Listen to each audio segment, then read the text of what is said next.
So in this course, I'm going to be making the case that you do not need to teach decoding, transcription, and reading and writing directly. That in fact, you can teach it through a pivotal skill, right? Through oral language, because that's at the cluster, or that's the cluster of skills that are at the core of everything literacy related.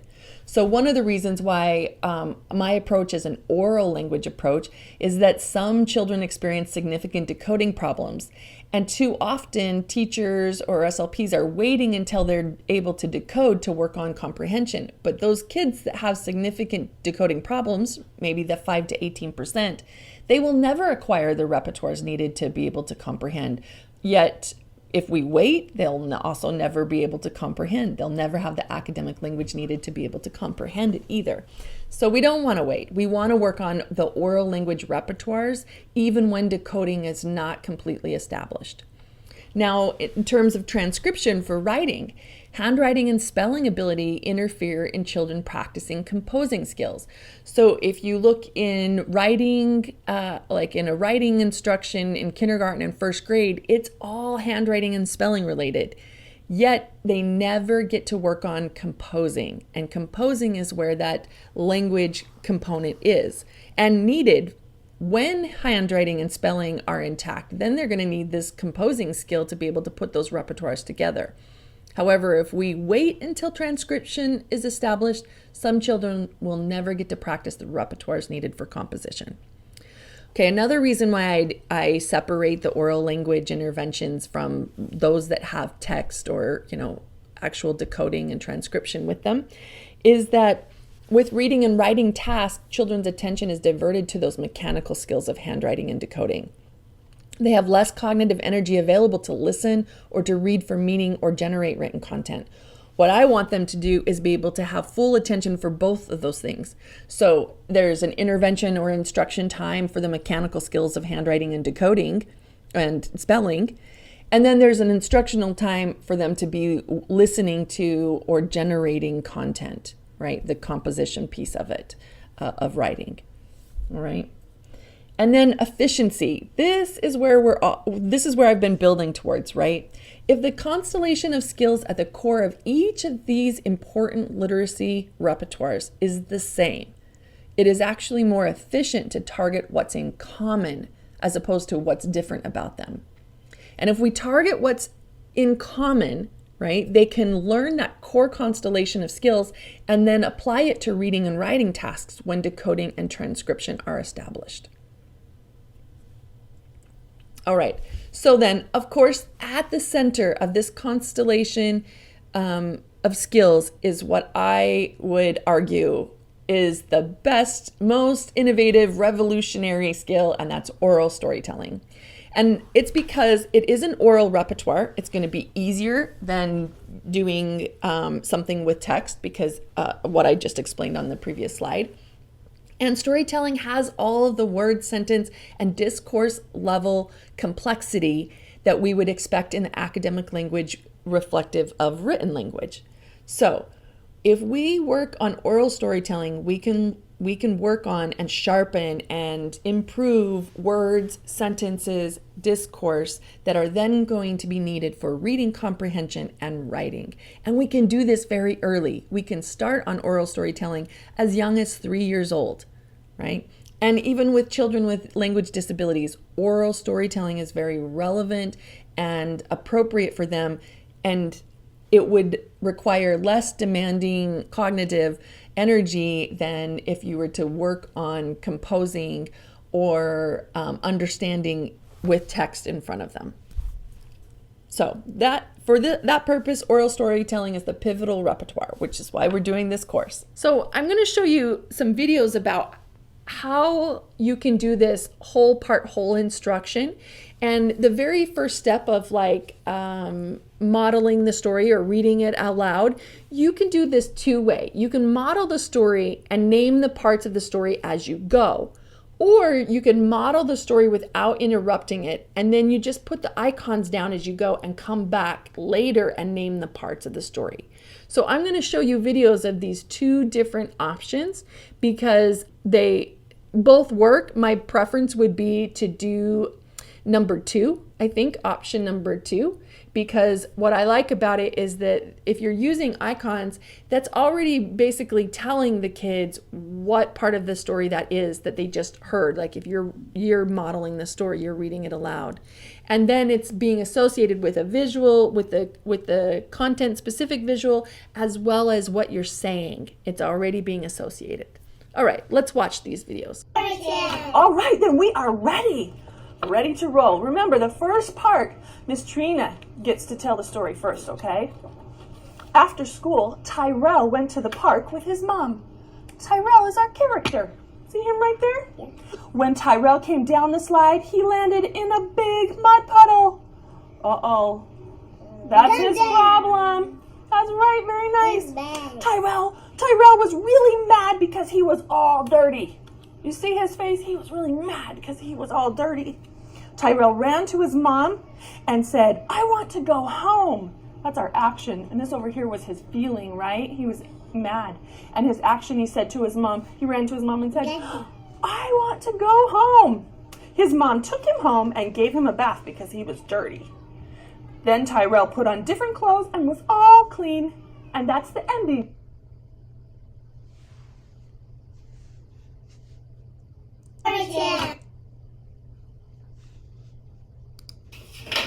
One day, John was riding his bike down the street because it was his favorite thing to do. He rode his bike and he accidentally crashed into a rock. John cut his knee. Look, he cut his knee, right? He was sad because the cut hurt. Thank you. Then John ran home and said to his mom, "I need a bandage." She put a bandage on his knee. After he got a Band-Aid, John's knee felt better. Look at that. So look, right here, this means character. Say character. Kid. That's right, and John is our character. This right here is a problem. Say problem. Say what? What? That's right, problem. And look, his problem is that he crashed into a rock. This is feeling. Say feeling. Feeling. Very nice. Hey, high five. Thank you for saying that. This is action. Say action. That's right, it's action. And that's right, that was his action. He asked his mom, "I need a Band-Aid." This right here is ending. You say that. Ending. There. I'm going to show you a video later about this tool, pictography. It's another way to use visuals for like story generation. But I'm going to show you the video a little bit later when we're talking about personal generations more in depth. But here's just a quick picture of it right now. So let's talk about monitoring. Again, we're kind of bringing the whole instruction and using visuals and fade them fast together. So when you're monitoring, you should be looking for or watching for certain kinds of problems. So for example, if there is no basic episode in the child's retelling or telling of stories, then you might be focused too much on specific elements, right? Rather than the whole itself, you might be focusing on a specific element, or the child might be. Sometimes kids will perseverate on certain pieces, like the feelings, they really like that, it's easy, or the beginning or the ending, they might get stuck in those places. So what I would recommend is that you increase the work on the whole, make sure that there's all the episodic elements and the relations between the elements get emphasized. Okay, so if the child is struggling to generalize, so they're not actually telling or retelling novel stories, then you might consider that the children may not be acquiring the cognitive schema that you're after, right? They might be relying too much on the visuals. So my recommendation is to increase work on personal and fictional stories and less so on the retelling, because they'd be focusing on that particular story. But if you focus your attention on personal and fictional stories, there's no model for them to perseverate on or get stuck in. And certainly encourage stories in like less structured contexts. And retelling is pretty structured. And so you want to move away from like a structured retelling and into something that's more meaningful for that child, which is why I recommend personal stories or things that they want to talk about. But still, obviously, encountering and making sure that you're emphasizing the structures that you're trying to teach so that they can generalize those structures to novel stories. All right, prompt dependency. This is actually can be pretty common, but this is the reason why I'm recommending that you always fade the content-specific and generic visuals within each session. The reason why kids become prompt dependent is because we overuse visuals. Okay, principle 7. This is use effective and efficient prompts. It kind of builds right off of the last one. So we're going to talk about the difference between prompts and corrections. The purpose of prompts is to help the child perform the response successfully before they make an error. But the purpose of a correction is to help the child perform the response successfully after making an error. Now, in many ways, the prompts and corrections look exactly the same. They may sound and look exactly the same, but the difference is whether or not there's an error already. Let me explain. So let's say there's a proceeding, the child is retelling the story, the preceding piece was like the problem. And then they skip, which is a type 2, they skip a story grammar element, or they didn't use a complex sentence to say that the feeling, which is next. Then you're going to use a correction procedure. However, if they're telling the story and they just stop, or they provide no more response, they say, John was riding his bike, and they stop, right? They're technically making a type 1 error because they don't fill in anything. They don't supply anything. And that's when you provide the prompt, okay? So there's not really a true error. They just haven't made a response yet. And that's when you can prompt. All right, that's the easy way to tell the difference between a correction and a prompt, that there is an actual error committed versus they're just not saying anything and they need some help. Okay, so right here, I'm going to show you a video, and I'm going to show you basically it's an abbreviated version of all of the steps of retelling in an intervention. What's going to happen is I'm going to model the story. Then we're going to do a team retell. So each kid is going to get a different piece of the story to tell. And then each child is going to get a turn to retell or tell individually. And what's going to happen is the first 2 children are retelling, and the last 2 children are going to tell a personal story. Now, since we're kind of getting closer to the end of the principles, I want you to see kind of like the pieces of all of the steps put together. Things to keep in mind. Watch the whole part whole going on. Okay, that was one of our earlier principles. I also want you to watch the fading of the visuals. So there is content-specific visuals, and then there are the icons, which are the generic visuals. So those things get faded across the session. The first kid retells the story with the illustrations and icons. The second child retells the story with just the icons.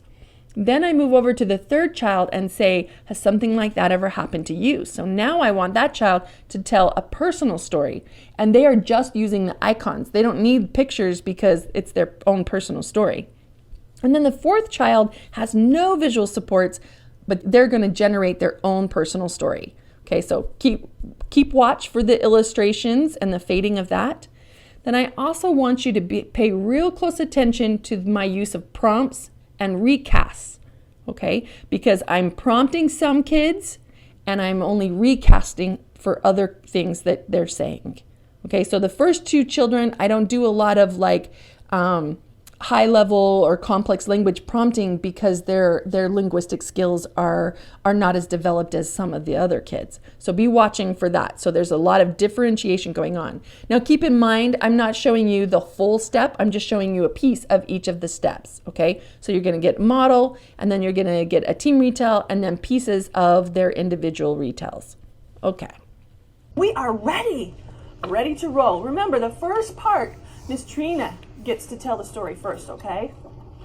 After school, Tyrell went to the park with his mom. Tyrell is our character. See him right there? Yeah. When Tyrell came down the slide, he landed in a big mud puddle. Uh-oh. That's his problem. That's right, very nice. Tyrell was really mad because he was all dirty. You see his face? He was really mad because he was all dirty. Tyrell ran to his mom and said, I want to go home. That's our action. And this over here was his feeling, right? He was mad. And his action, he said to his mom, he ran to his mom and said, I want to go home. His mom took him home and gave him a bath because he was dirty. Then Tyrell put on different clothes and was all clean. And that's the ending. You got the character, Kaiden. You go ahead and start. Start telling this part of the story, okay? Do you remember his name? Tyrell. Tyrell, he went to the park. Very nice. Tyrell went to the park. All right, who's got this one? Who's got our problem? Brookie, All right, Brooke, tell us this part of the story. he got all dirty. That's right. When he came down the slide, say it like this. When he came down the slide, he fell in the mud puddle. When he came down the slide, he fell in the mud. Perfect. What part of the story do you have here? He was angry. That's right. He was angry. Say he was angry because he was all dirty. He was angry because he was all dirty. Perfect. Tyrell went to the slide. Okay. He went to the park, and then what's happening here? Oh, wait, we got to. He said Tyrell. That's our character. We got it. Okay. Tyrell fell in the mud. That's right. He fell in the mud. What part of the story is that? Down. That's our problem. Down. Very good. Okay, keep going, Joseph. We're listening. He was angry. Look at that. He was angry. And then the mom gave him. I got it. I got 2 things and yes. then he got all clean. There's the ending. He got all clean. Way to go, Kaiden. Okay, think about it, Trayvon. When have you ever gone down the slide or gotten dirty when you've played out on the playground here at school? I went down the slide and I jumped off. Did you hear that? He was telling a story. Everybody, he's the character. Put your hand on our head. Well, he fell in the mud. That's his problem. Very nice. Okay, Trayvon. And I went home. Oh, what about this one? I was angry. Oh, he was angry. Remember our gesture for feeling? Okay, it's Brooke's turn. Has something like that ever happened to you? Yeah? All right, tell us about it. And I ran to my mommy and said, and then I say I want to go home. Okay, that sounds like an action, but how did you feel? Sad. Okay, she was sad. Say, I was sad because I was all dirty. I was sad because I was all dirty. That's right, there you go. There's our feeling. Okay, all right, now tell us the action. And then my mommy put my clothes in the washer and then she took me out. Okay, so was that the action? All right, guys, listen. She asked her mom to take her home, and her mother. Do myself. Yeah, hold on just a second, kind of. And then she got a bath, and she put your clothes in the washer. That's the action. Okay, then tell us about the ending. Did you guys do the action? Did you listen to her?